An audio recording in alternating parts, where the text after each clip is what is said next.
নিউজিল্যান্ডের বিপক্ষে টি-20 সিরিজ জিতলে র্যাঙ্কিংয়ে ষষ্ঠ স্থানে উঠে যাবে বাংলাদেশ। আগামী বুধবার থেকে মিরপুর শেরেবাংলা জাতীয় ক্রিকেট স্টেডিয়ামে শুরু হচ্ছে বাংলাদেশ বনাম নিউজিল্যান্ডের মধ্যকার 5 ম্যাচের টি-20 সিরিজ। এই সিরিজের মধ্য দিয়ে আইসিসি টি-20 র্যাঙ্কিংয়ে দারুণ উন্নতির সুযোগ পাবে বাংলাদেশ। টি-20 র্যাঙ্কিংয়ে 10 নম্বর থেকে সরাসরি 5 নম্বরের উঠা হাতছানি রয়েছে বাংলাদেশের সামনে। এই মুহূর্তে 234 রেটিং পয়েন্ট নিয়ে আইসিসি টি-20 র্যাঙ্কিংয়ে 10ম স্থানে অবস্থান করছে বাংলাদেশ। অন্যদিকে 263 রেটিং পয়েন্ট নিয়ে টি-20 র্যাঙ্কিংয়ে তৃতীয় স্থানে রয়েছে নিউজিল্যান্ড।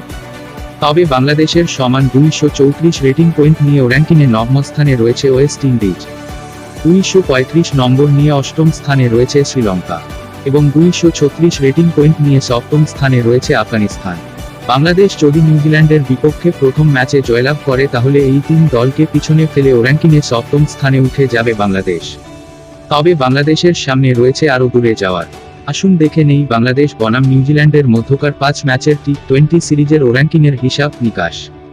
বাংলাদেশ যদি নিউজিল্যান্ডের বিপক্ষে 5-0 ব্যবধানে জয়লাভ করে তাহলে 248 রেটিং পয়েন্ট নিয়ে 5ম স্থানে উঠে যাবে বাংলাদেশ। অন্যদিকে 250 রেটিং পয়েন্ট নিয়ে 4র্থ স্থানে নেমে যাবে নিউজিল্যান্ড। বাংলাদেশ যদি নিউজিল্যান্ডের বিপক্ষে 4-1 ব্যবধানে জয়লাভ করে তাহলে 244 রেটিং পয়েন্ট নিয়ে 6ষ্ঠ স্থানে উঠে যাবে বাংলাদেশ। অন্যদিকে 254 রেটিং পয়েন্ট নিয়ে 4র্থ স্থানে নেমে যাবে নিউজিল্যান্ড। বাংলাদেশ যদি নিউজিল্যান্ডের বিপক্ষে 3-2 ব্যবধানে জয়লাভ করে তাহলে 241 রেটিং পয়েন্ট নিয়ে 6ষ্ঠ স্থানে উঠে যাবে বাংলাদেশ। অন্যদিকে 257 রেটিং পয়েন্ট নিয়ে 4র্থ স্থানে নেমে যাবে নিউজিল্যান্ড। বাংলাদেশ যদি নিউজিল্যান্ডের বিপক্ষে 2-3 ব্যবধানে সিরিজ হেরে যায় তাহলে 234 রেটিং পয়েন্ট নিয়ে 7ম স্থানে উঠে যাবে বাংলাদেশ।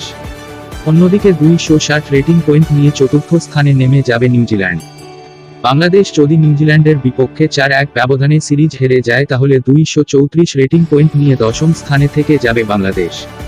অন্যদিকে 263 রেটিং পয়েন্ট নিয়ে তৃতীয় স্থানে থেকে যাবে নিউজিল্যান্ড। আর বাংলাদেশ যদি নিউজিল্যান্ডের বিপক্ষে 5-0 ব্যবধানে সিরিজ হেরে যায় তাহলে 230 রেটিং পয়েন্ট নিয়ে 10ম স্থানে থেকে যাবে বাংলাদেশ। অন্যদিকে 266 রেটিং পয়েন্ট নিয়ে তৃতীয় স্থানে থেকে যাবে নিউজিল্যান্ড।